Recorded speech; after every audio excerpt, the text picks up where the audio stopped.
Good evening and welcome in, Chicago. You have found your way into Chi-Town Weekly here on IE Sports Radio. Back for another week and some more Bears talk to start things off. That was a rough one yesterday on Broadway, wasn't it? Woof. Ugh. 20-12 the final. And frankly, it didn't feel that close. That was a tough one, from getting gashed defensively yet again, giving up over 200 yards rushing, to never finding the end zone with the offense. We've got a lot to break down from that game yesterday. Where should the blame go? Where should the biggest blame be? Where's the biggest problem? That's what we want to discuss a little bit tonight. Is it with Fields? Is it with new offensive coordinator Luke Getsy? Is it with the offensive line? Is it with the receivers? Where's the biggest problem for the Bears offense? Plus, we've got other updates to get to. Both of Jerry Reinsdorf's teams have been in the news for the past week. The Bulls are in training camp, getting ready to start their next NBA season without Lonzo Ball. He gave an update last week on his situation. We'll get everybody caught up there. And then breaking news officially earlier today that Tony La Russa officially announced his retirement yet again. Hallelujah. We will discuss that.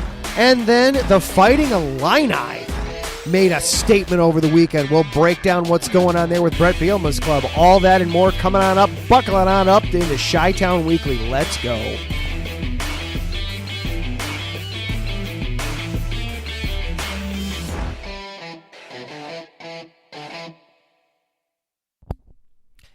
And good evening, everybody. Welcome on in once again to Chi-Town Weekly. I am your host, Adam Karnick. So glad that you are here tonight, whether you're listening live on Spreaker or you're listening later on in the week as a podcast. I am glad that you have made time in your busy schedule for this show. It really means a lot. Thank you very much.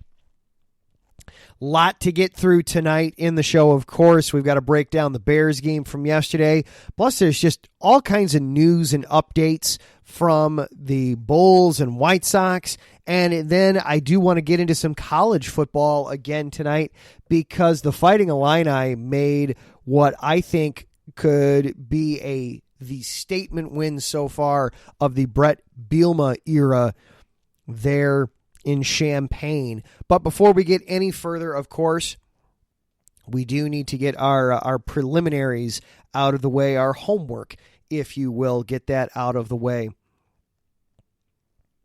IE Sports Radio, we have been around now for the last 8+ years, bringing you content ranging from the best content from city shows like this one to individual sports like Taryn Rodriguez and Set Point coming up after us tonight, talking all things volleyball, to the world of basketball with guys like Dentarius Locke hitting you up on Sunday nights with everything going on in the basketball world, to some interesting and unique shows like Let's Whine About Sports on Sunday evenings with Mike Pat, where not only do you discuss all things sports, specifically in the DMV area, the Washington, D.C. area, but he also introduces us and gives us a little bit of culture. We learn a little bit about some different wines and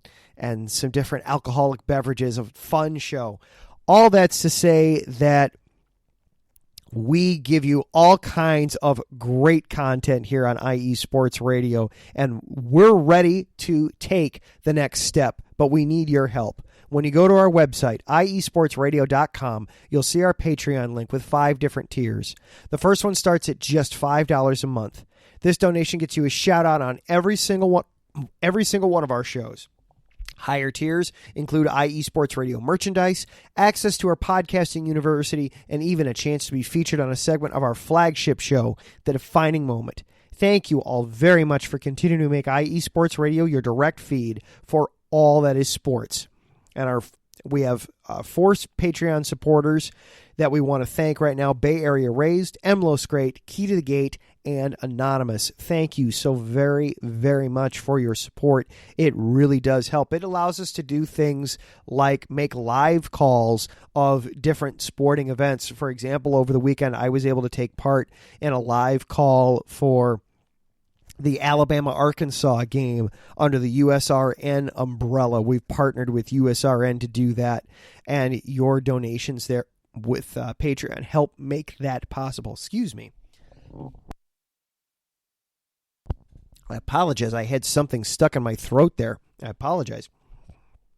But your support on Patreon helps allow and make that possible. We were able to get off, I believe, 5 different calls of college football games over the weekend. And World Cup is going to be coming up here in just a little over a month. And I know that IE Sports Radio and USRN and WSR are going to be very involved in trying to get all those games called. Matt Owen does an excellent job running all that and organizing that and collaborating all that. So your help is very much appreciated in that endeavor. So thank you so very much. For those that you want to keep up with all the shows, of course, IE Sports Radio, you can follow along with us on all of the major social platforms at IE Sports Radio, whether that's Twitter, Facebook, Instagram, TikTok, we're all there for you. This show is available for you as well on Twitter. You can follow this show at IESRC, or you can follow along with me personally. I am at Adam_Karnick on Twitter. And again, if you are listening live here tonight on Monday night, Spreaker, log on in. Taryn's already into the chat room. Good evening, Taryn. He's putting some thoughts out there about the Bears and also getting us updated a little bit on the Northwestern women's volleyball team. They had themselves a good weekend, so it wasn't all bad over the weekend. And in fact, Northwestern women's volleyball team is Taryn's team of the week on Set Point, so be sure to stick around and listen to him after that. But if you're listening on Twitter, on Spreaker, hop on into the chat room there. We can interact that way. We can have some fun. Or if you're listening after the fact as a podcast on iHeartRadio or Spotify or even on Spreaker or any of the other platforms, thank you for listening. I really do appreciate your support. So, the Bears game yesterday. Ugly. That's the best word for it, is simply ugly. I'm not, on the one hand, you know that you knew going in that it wasn't going to be a pretty game. The Giants aren't very good. The Bears aren't very good. You knew that this was going to have the potential to be a slog of a game. But what I wasn't prepared for was the offense's consistent inability to support the team, to just look like a professional offense. I commented at one point during the game, kind of out of frustration more than anything, that it was just, why is offense always so hard in Chicago? And it doesn't matter who the quarterback is or who the coach is or who the players are. Offense is just always hard in Chicago, with just a couple of random exceptions. 2018, the first part of 2018 under Matt Nagy, the first year under Mark Trestman, there was some offensive success.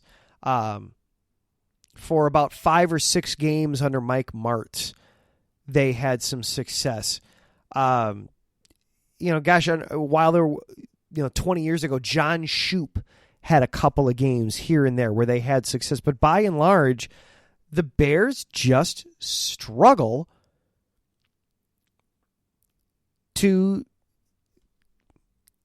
be an offensive team. They just struggle to put forth a professional offense. Anymore, 20 points is kind of the bare minimum that an NFL offense needs to be capable of putting up. The Giants put up 20 points, and a lot of times 20 points anymore isn't going to be enough to win you games. I mean, look at the Chiefs-Bucks game last night, where I think the Chiefs put up 34 and still got blown out. You know, you need to be able to put up points anymore in the NFL. And for the Bears, it's just consistently not there. You had the red zone problems. 3 trips into the red zone, 0 touchdowns, 3 field goals. You had the Bears had 12 drives yesterday. 6 of them failed to produce a first down.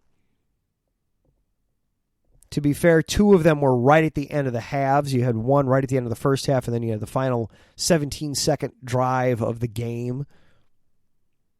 Oh, thank you, Terry. Yeah, the Bucs put up 31 in that loss and got blown out. Yeah, point being, they scored over 30 and lost by multiple touchdowns.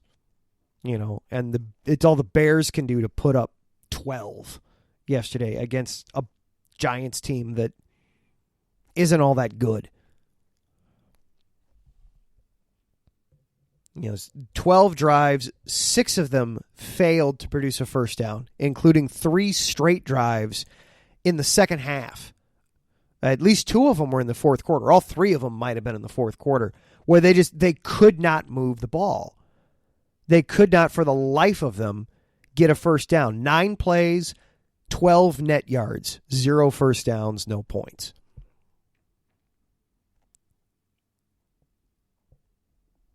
It's beyond frustrating. And this isn't to take the defense off the hook either. The defense was atrocious yesterday, especially in the first half. My gosh. They had... I do want to credit Giants head coach Brian Daboll. Daboll,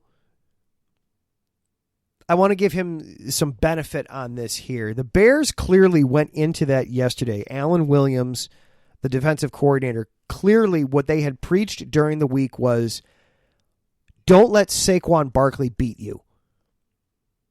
Don't. You know, the Giants don't have anything else. They don't have any receivers that are worth anything. Let's make Daniel Jones beat us. Don't let Saquon Barkley beat us. And they sold out on Saquon Barkley. Credit Brian Daboll. He did some self-scouting, I think, during the week and said, all right, how would I try to beat me? If I'm on defense, how would I attack my offense? I'd take away Saquon Barkley. All right, and try to make Daniel Jones beat me. All right. So what can I do with that? How can I work that to my advantage? And they came up with all those play action, naked bootlegs to the weak side. And it worked like a charm. The Bears had no answer for that until the second half, when they could sit down and organize their thoughts as a coaching staff and come up with a plan at halftime. But before that, they had no answer for that. So credit Brian Daboll with an excellent, excellent game plan there. It's all right. You're going to key on Saquon Barkley. Fine. Here's what I'm going to do. We're just going to play fake you to death. We're going to make it look like we're giving the ball to Barkley, but instead, Daniel Jones, okay, I understand his arm's not great, but he's got legs. And if you're not going to have anybody there to spy on him, we'll just roll him out and let him do whatever he can. Daniel Jones wound up with 2 rushing touchdowns. And both of them, I mean, were cakewalks. I know in the second one he never got touched. On the first one, if he got touched, it was after he'd already run about 16 yards and it was over and done. You knew that he was going to score at that point. But that's what seems to be missing from the Bears offense. That, okay, everybody knows that the Bears don't have weapons, that their running attack is all they can do. How can you work that to your advantage? And so far, Luke Getsy has not been able to figure that out.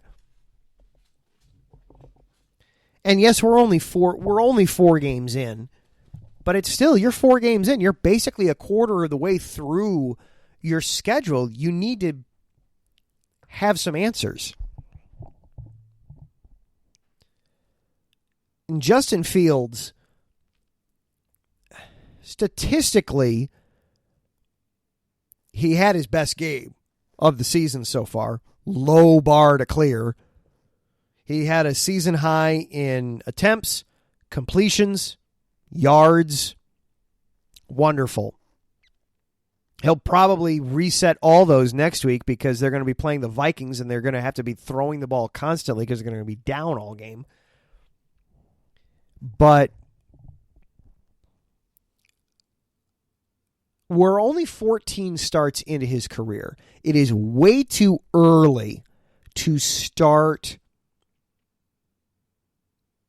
to assume that Fields is a finished product, that he is what he is and he can't improve and he can't get better. It's too early for that. He's only 14 starts in. You need,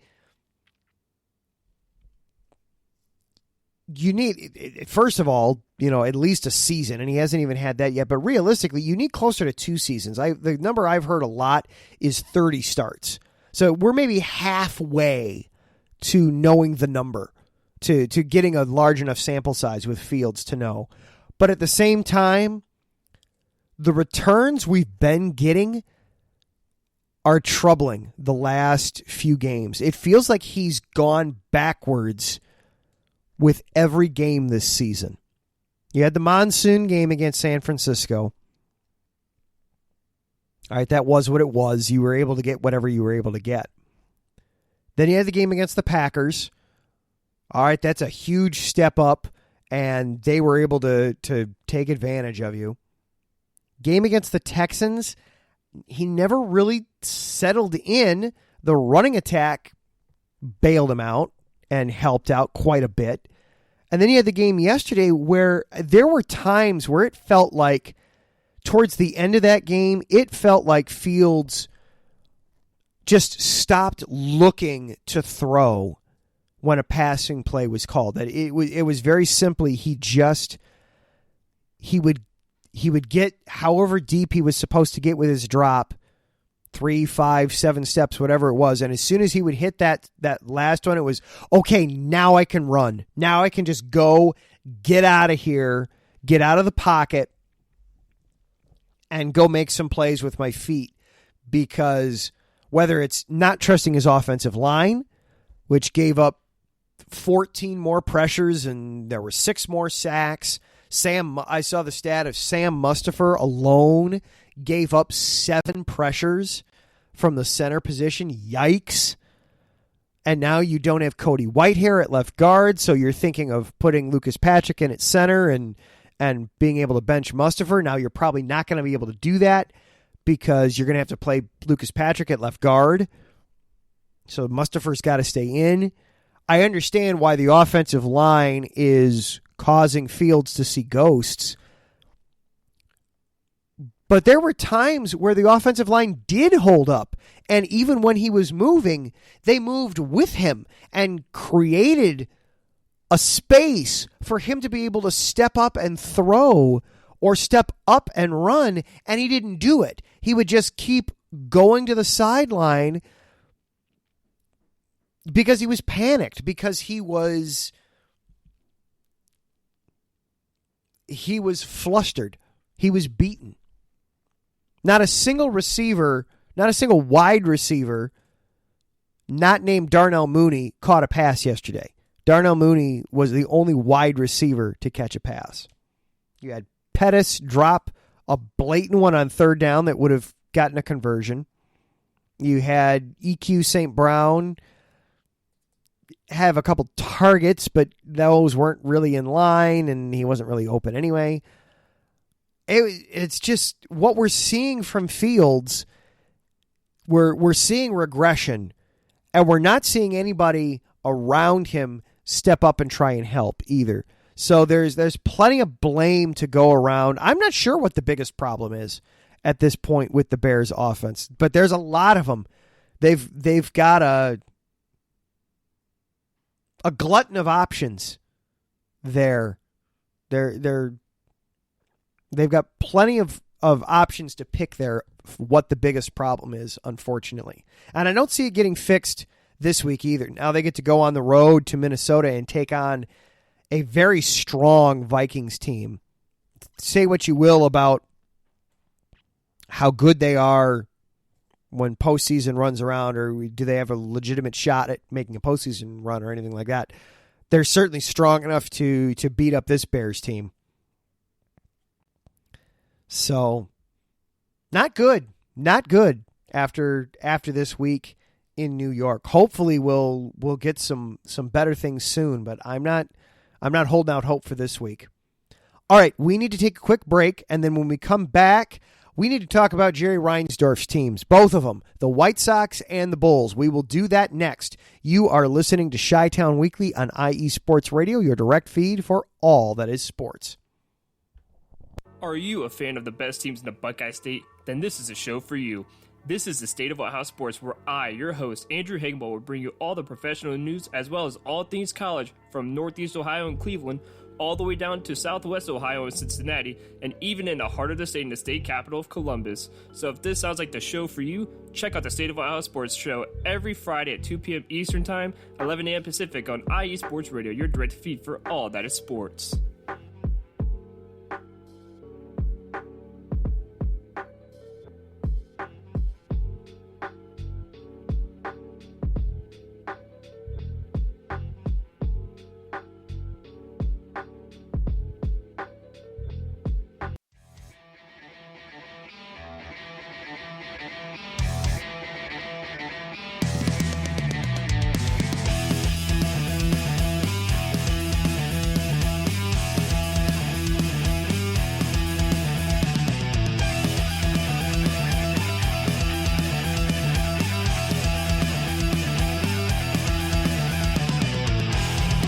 It's IE Sports Radio. It is your direct feed for all that is sports. It is Philly Sports Talk with Cash and Chris every Tuesday night right here on IE Sports Radio, your direct feed for all that is sports. Philly Sports Talk with Cash and Chris is the most comprehensive view on Philadelphia sports exclusively right here on IE Sports Radio. You know what it is, your direct feed for all that is sports. Tuesday night, IE Sports Radio, Philly Sports Talk with Cash and Chris.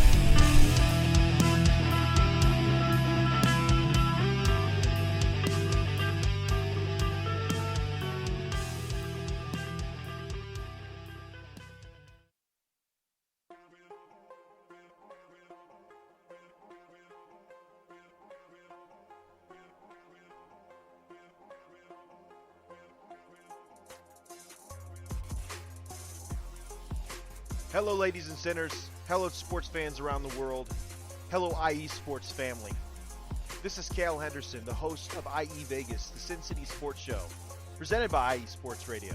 If you folks are interested in sports in the Vegas area, if you're wanting to have a blast for 1 hour every Tuesday night from 7 p.m. Pacific Standard Time to 8 p.m. Pacific Standard Time, this is a show built for the Vegas sports fans, where we feature the Las Vegas Raiders, the Las Vegas Golden Knights, the Las Vegas Aces, and the University of Las Vegas, Nevada Rebels. Hopefully, fingers crossed, MLB team coming soon. Either way, if you folks are looking to have a blast for 1 hour each and every week, tune in Tuesday, 7 p.m. Pacific Standard Time to 8 p.m. Pacific Standard Time. If you folks are interested in Vegas sports news, go to our Twitter, at SinCities_IESR, and you can speak with me, the host, Cale Henderson, at Cale_Henderson on Twitter. At any time, be happy to reply. Always willing to reach out to our fans. Again, the Sin City Sports Show, presented by IE Sports Radio, your direct feed for all that is sports.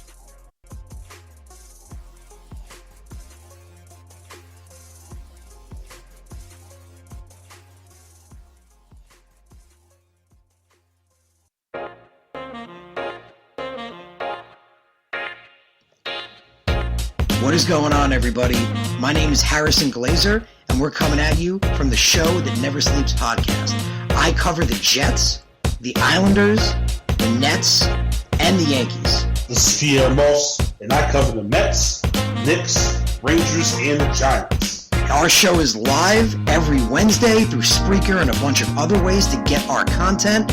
Again, we're the Show That Never Sleeps podcast. We talk about all those New York sports. It's a lot of fun. We get into all of it. Please tune in. Again, that's Wednesdays at 6 p.m. And we look forward to having you guys right here on IE Sports Radio, your direct feed for all that is sports.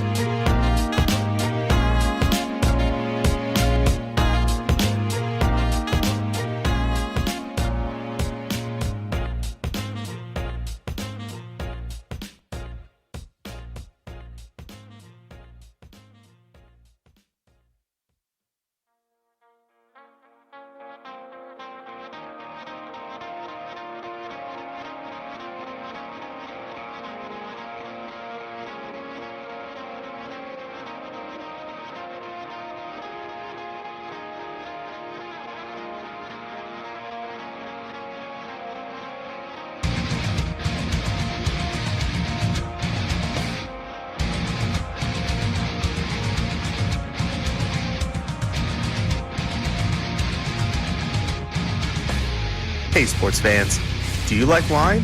Well, we've got the show for you. This is Let's Wine About Sports, a show where we talk about wine and sports simultaneously. From the classic Cabernet Sauvignon all the way down to the grapes that you've never even heard of before. Oh yeah, we cover it all. And we'll talk about a little bit of sports as well. Football, hockey, collegiate, women's sports, it doesn't matter. We're going to talk about it all, and we're going to whine about it all. So join me Monday at 8 p.m. on IE Sports Radio, your direct feed for all that is sports.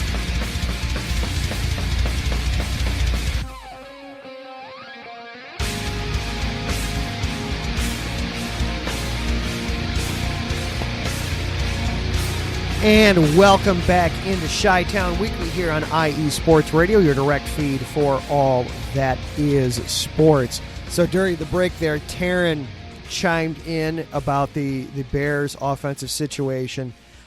He's saying it's extremely concerning for the Bears, that wondering if most of the Bears wide receivers are banged up. And no, the Bears wide receiving core is, Byron Pringle, who was brought over in free agency from Kansas City, he is on injured reserve. N'Keal Harry was a receiver that they traded for from New England. He's a former first-round pick that all they had to do was give up a seventh-round pick to New England to acquire. He is hurt, so they do have a couple guys on injured reserve, but I don't know that either one of those guys necessarily was being looked at as being the answer on offense. And then Taryn was chiming in again, any chance that the Bears make some trades for wide receivers? That rumor has been flying around. There are a lot of people who are making the case that the Bears should. And the primary... Hello, Mike. You just missed your drop. If you didn't hear that, Mike Pat from Let's Whine About Sports chimes in. You must have heard your drop playing and decided to hop on in. Good evening. I've heard the argument made, and the argument to me that makes the most sense for the Bears making a move to acquire some wide receivers would be this season is about trying to learn as much as you can about Justin Fields. Is he the answer, or is quarterback going to be another hole that Ryan Poles has to fill this coming off season when he's got $100 million in cap space and he's got hopefully some draft picks to work with, including at least one first-round pick. Not that I think there's any way he's going to wind up with more than one first-round pick. I think the only way that happens is if Fields turns out to be good and they can trade back and acquire some extra picks that way from other teams, but that's getting off track.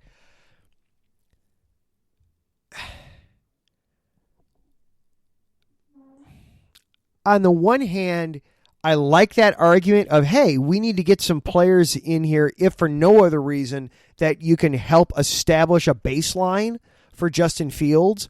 On the other hand, I hate the idea of throwing away future capital to try and help this team in 2022, because this team is just so beyond saving for this year. Yeah, the Commanders have a receiver or two. The Bears play the Commanders next Thursday night. That's going to be one where I think the Bears actually might be favored. It might be the last time this season that they're favored going into a game next Thursday night, hosting Washington. That'll be, oh man, that's going to be just must-see television there, right? I'm sure Amazon Prime is just thrilled to have Commanders-Bears next Thursday night. Well, I digress. To acquire talents to help this team, you're just not going to do it. And to throw away future capital, that's part of what got Ryan Pace into trouble, is he kept throwing away draft picks. He kept trading away draft picks to get a guy, whether it was Roquan Smith or Mitch Trubisky or Anthony Miller or David Montgomery, etc., so on and so forth. He constantly was trading from future assets to try to help the now, instead of recognizing that the now was a little beyond saving. Now, the last couple of years, it made sense that Ryan Pace was trying to salvage the now because he knew he had no future unless the now was working. But Ryan Poles isn't in that position to have to sacrifice salary cap space or draft capital in 23 or 24 to try and make 22 look good. So on the one hand, yes, I'd love to have better wide receivers. I'd love to have better weapons for Justin Fields right now. It, to me, doesn't make sense logically to pay what it would take to acquire those better weapons. Mike wondering if he and I are going to wind up going toe-to-toe in the primetime face-off. I do believe that is a question for one Larry B., for Thursday night primetime face-off. I am certainly down. I am certainly down. I don't know how many people would be wanting to tune in for the game, but we could make the face-off interesting. We could mix in some spirits there too, a little bit from your show. I'm sure I could find a bottle of something that we can mix in there. Have a little bit of fun. Make the primetime face-off even more interesting there, Mike. So, yeah, as for making the Bears' weapons better, I love the idea in concept. I hate the cost. Oh, and Taryn, unfortunately, being the buzzkill, informing us that the primetime face-offs are on a temporary hiatus, but they'll be back. They'll be back, and in greater numbers. Sorry. Sorry. I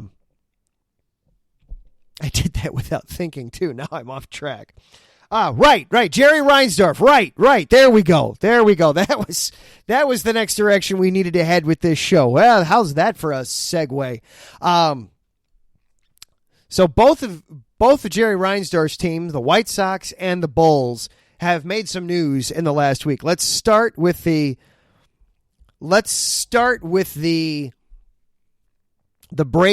officially breaking news from earlier today. It had been rumored a bit over the weekend. We saw some local guys, Dan Bernstein from The Score, Lawrence Holmes, his radio partner. We also saw Bob Nightingale at the national level report that and then it was made official earlier today. Tony La Russa is indeed retiring. He is stepping down, effective immediately, as the manager of the White Sox. He will not be back. It is for health reasons. He is in good health now.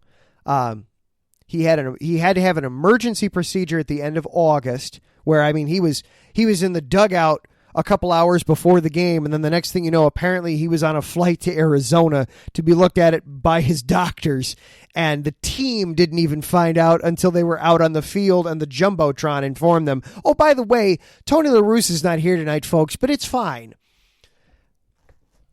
Turns out he had an issue with his pacemaker. Then doctors were working on that situation, and they took care of that. They got that handled. It looked like he was going to be back. It looked like he had gotten clearance to come back, and then a second issue popped up, and doctors said, oh, no, you are staying right here. You're not going anywhere. You are not managing the team. You are staying right here. He hasn't said what that second issue is. That is certainly his right. I'm not gonna fault him for that. I am glad that the situation is in hand. I'm glad that he is healthy and he's getting the treatment and care that he needs. Thank God he's gone. Can we just take a moment? I never use the effects buttons. I never use them on here, but this, we have to use the applause button for this. Thank you, Tony. Thank you for leaving. Thank you for being gone. Don't let the door hit you on the way out, okay? Please. Let's just... We all just admit this was a horrible mistake, and it should never be repeated. Tony La Russa should not manage any Major League Baseball team again. Period. End of sentence. Done. He shouldn't have come back in the first place. And it cost the White Sox at least 2 seasons. Yeah, they made the playoffs in 21, but you knew he was wrong from the minute they hired him. From the DUI that he held back from the team because, well, nobody needs to know. I told Jerry, why would I need to bother telling anybody else? To the fact that Jerry hired him against the wishes of his own general manager, undermining his own general manager who had been the architect of the rebuild, to not knowing the rules of the game because they've changed since the last decade since he was in charge of a team, other than grumbling from the upstairs suites of the Arizona Diamondbacks organization and grumbling about how kids today don't understand and respect the game, to calling out his own player for having the audacity to hit a home run. Oh my God, how dare you do that? Then getting him beaned by the Minnesota Twins the next day, and oh gosh, I guess that's what happens. You play baseball good and then you get hit. I can't understand it. To, hey, look, the rules for extra innings have changed, that these games don't take 5 hours and go 18, 19, 20 innings anymore. Maybe you should bother to know the rules since you're the guy in charge. To then that's 2021 right there in a nutshell. And then to 2022 of all the weird issuing intentional walks when you're ahead in the count 1-2 and intentionally telling your guys to not hustle and play hard because you might get hurt. It's beyond time. It's just so beyond time for La Russa to be gone. And I'm so glad that it's happening. Now the concern is what are they going to do next? Hopefully they're going to tell Jerry to stay in his office and, hey, we'll come to you if we need help. But for the meantime, just stay in your office, Jerry. We'll figure this out between Kenny and Rick and everybody else on that staff. We'll figure it out. You know they're going to have to go with somebody that has ties to the organization, because heaven forbid they get in somebody from outside. Heaven forbid they get an outsider's opinion on this, on how to fix the White Sox. but I did not expect this segment to get this whiny. But here we are. You know they're going to look outside. You know that they're going to look to the outside of the org, or they're going to look to the inside. Somebody with history, with ties. The name that I have seen popped up a lot on Twitter from fans, and I hope this is so not the direction they go, would be former catcher A.J. Pierzynski, who is currently serving as an analyst for Fox. No. Don't go that route. Don't go that route. You know, you can get away with occasionally grabbing the ex-player and throwing him in even when he has no managerial experience. I mean, they did that with Ozzie. That we've seen the Cubs do that with David Ross. Though, to be fair, Ross was basically being groomed for the job the minute that he retired at the end of 2016. The Cubs kept him in the fold and basically began prepping him for that job. We've seen Aaron Boone do it with the Yankees, with off and on success. They're having great success this year, but his first year was a bit of a roller coaster ride. I'd like to see somebody from outside the organization with a little bit of with a pelt or two on the wall, but somebody at the same time who understands the way the game is played right now. So like somebody like Joe Madden, that doesn't make sense to me anymore. Joe Madden, great guy, awesome for 2016 for the Cubs. He'll always have a special place in Chicago. The game's passed him up a little bit. Sorry to say. Leave him there. I've seen Bruce Bochy's name popped up. Nah, I'm good.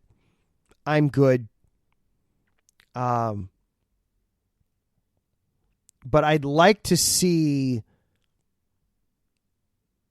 somebody that has one or two pelts on the wall. I think Ozzie Guillen would be great. I heard Steve Stone the other day flat out say no, it will not be Ozzie.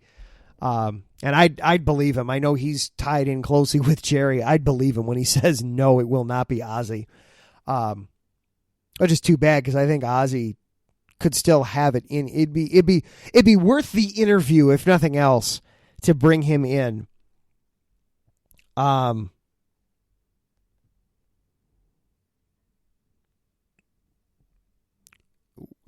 guy that has ties to the organization that could be interesting would be Sandy Alomar Jr. But I'd like to see somebody that understands the way the game is played currently, but who has some acumen, has a little bit of a track record, but also isn't in his 60s or 70s. Somebody that's a little younger, because this is still a very young Sox team. And one of the things that happened when they brought in Tony La Russa was right away, it was like, okay, yeah, this is dad, this is grandpa. Okay, yeah, you got to do what he says because he's dad, but yeah, it doesn't mean we always like it. It was a strange relationship there with the players. So you want to have somebody that can be able to relate to the guys and understand that the way the game is played now isn't the same as the way the game is played. Maybe, 15, 20, certainly not 30 years ago. Jerry's other team in town, the Bulls, they are in the midst of their preseason, their training camps, and everything right now. And of course, one of the topics of conversation, one of the concerns has been what's up with Lonzo Ball. It's been since February, that we have seen Lonzo Ball.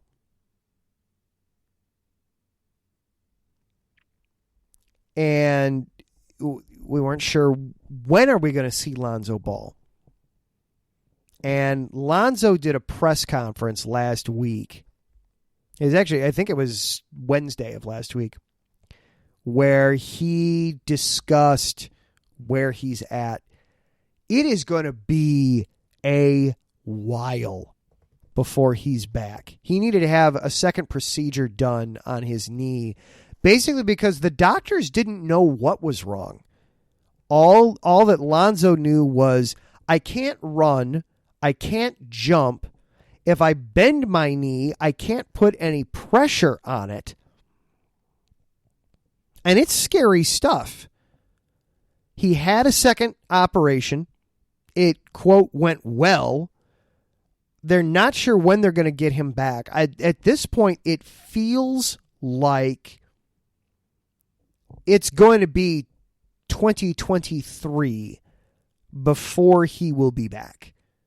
You know, that he's going to miss close to an entire calendar year before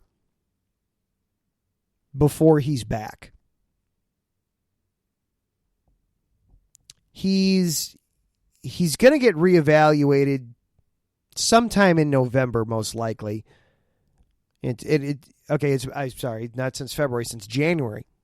It's been since January 14th.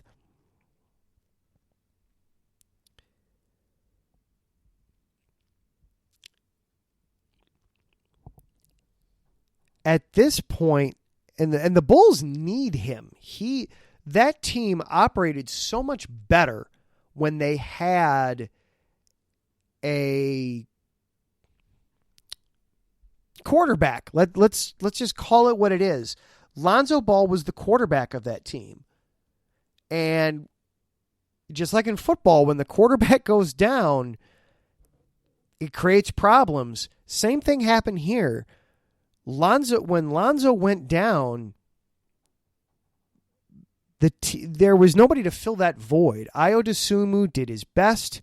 You had other guys try to step into that void and try to fill it as best they could, but they missed Lonzo. They missed his presence. They missed his 3-point shooting, especially. My gosh, did they miss that? And they missed his defensive effort too. And it could be, I mean, I'd be stunned at this point if he plays at all in the rest of 2022. You know, I think it's going to be after New Year's before we see him again. Hopefully, they've done enough to. Hopefully, they've done enough to at least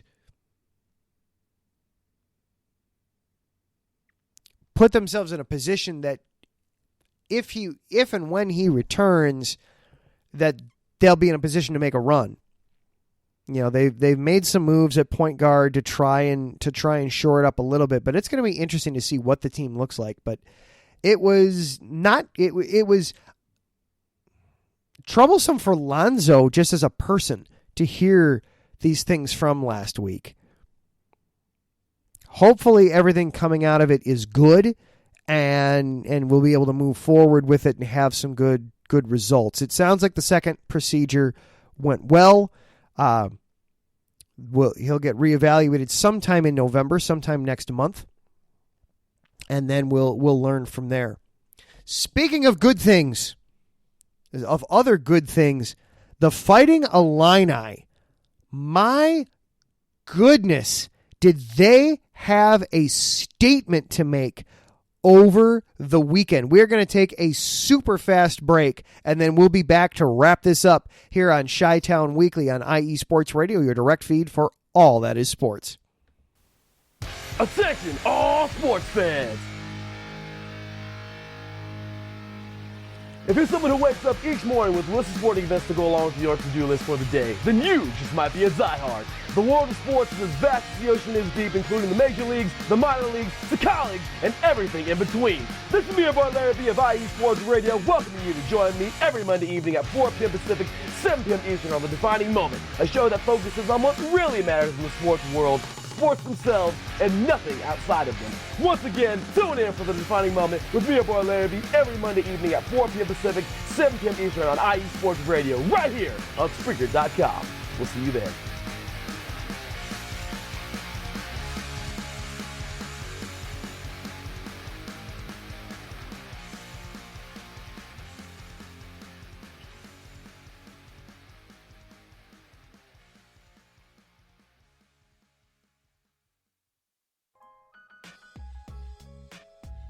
Hey, what's up, sports fans?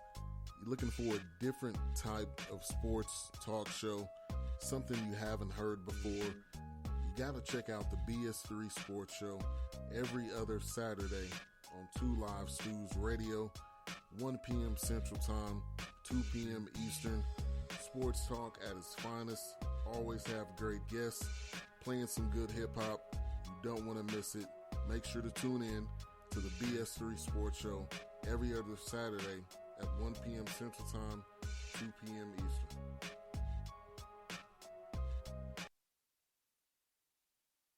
And welcome back into Chi-Town Weekly here on IE Sports Radio, your direct feed for all that is sports. One last quick segment here before we turn things over to Taryn Rodriguez and Set Point. The Fighting Illini. This is 2 weeks in a row that we're talking Fighting Illini football. That means something's either gone horribly wrong or it's going tremendously well. Well, fortunately, it's the second of those two options. They had a statement last week. They went into Madison, Wisconsin, the place where Coach Brett Bielema used to be the head coach, and they put on a clinic, winning 34-10 to beat the Badgers. I know the Badgers are having a down year, but still, this was a statement. Listen to some of these numbers. Chase Brown, 129 yards rushing. The Illini got 17 points off of Wisconsin turnovers, 5 sacks on the defensive side, held Wisconsin to 2 yards rushing on 24 carries. This was Wisconsin's biggest home loss since 2008. It's Illinois' most lopsided win in this series since 1988. And it's the first time they won in Madison since 2002.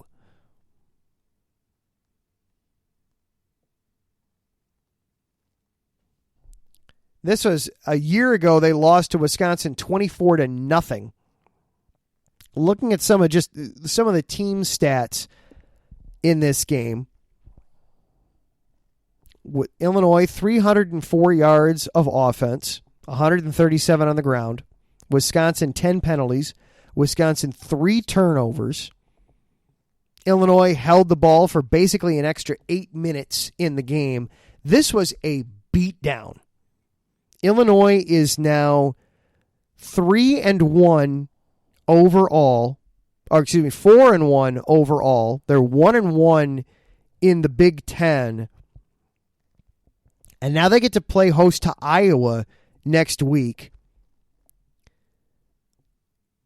The conference as a whole, of course, in the East, it feels like the Big Ten East could very easily come down to the game, Michigan versus Ohio State at the end of November. Though we'll see, Penn State is still right there, 5-0 and in there, and now ranked 10th. But you wonder if Illinois might not find its way into the top 25. They keep putting wins up like this. The Big Ten West, though, is open. It is wide open. I mean, Northwest, everybody in the West is tied at 1-1. Everybody in the West. There are 6 teams in the Big Ten West. 5 of them are tied for first place. The other one is Wisconsin. And it is wide open in the Big Ten West. we could be looking at Illinois getting ready to, dare we say it, make an appearance. All right, I don't want to go that far. I almost said it and then I stopped. One step at a time. Big Ten that Illinois being relevant in the conversation for the Big Ten title game. Let's just start there. I mean, you look at it. They host Iowa, then they host Minnesota. Minnesota just got beat by Purdue at home, got dropped from the rankings as a result. Then they play Nebraska. Then they host Michigan State. Michigan State's not super strong this year. Then Purdue. They do have to go to Michigan, the second to last game of the year. That's going to be rough. But then they play Northwestern. They could be right there in this thing as we get closer and closer to December and bowl season and things like that. Certainly, Coach Bielema's certainly got the guys making noise. And they're moving in the right direction. And it's going to be really interesting to keep an eye on and see where it's headed next. All right, that is it for our show tonight. Before we go too far, I do want to make a couple of programming notes. I will not be on next Monday at this time. I've got a gig that I'm doing next week that's going to take up my Monday night, so I will not be on next Monday. I am hoping to do a show next Wednesday night is my hope right now. Follow along at IESRC or at Adam_Karnick on Twitter. I'll try to keep everybody updated there with what's going on.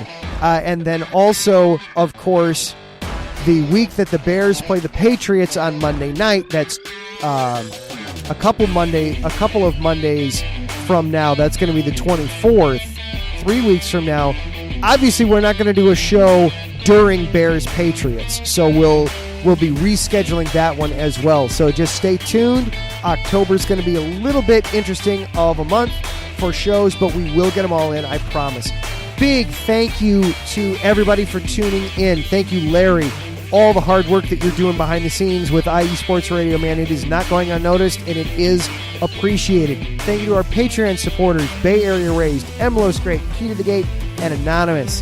Thank you to Taryn and to Mike for hanging out with me here in the chat room and keeping up with my random movie quotes that just, without my planning, just pop into the conversation there and having some fun that way. Thank you for listening. I really do appreciate it. It means a lot. It makes this show fun to do. Stick around. Taryn Rodriguez will be right up after us, talking all things volleyball, including the Northwestern women's team, his Set Point Volleyball Team of the Week. Until then, we'll see you later.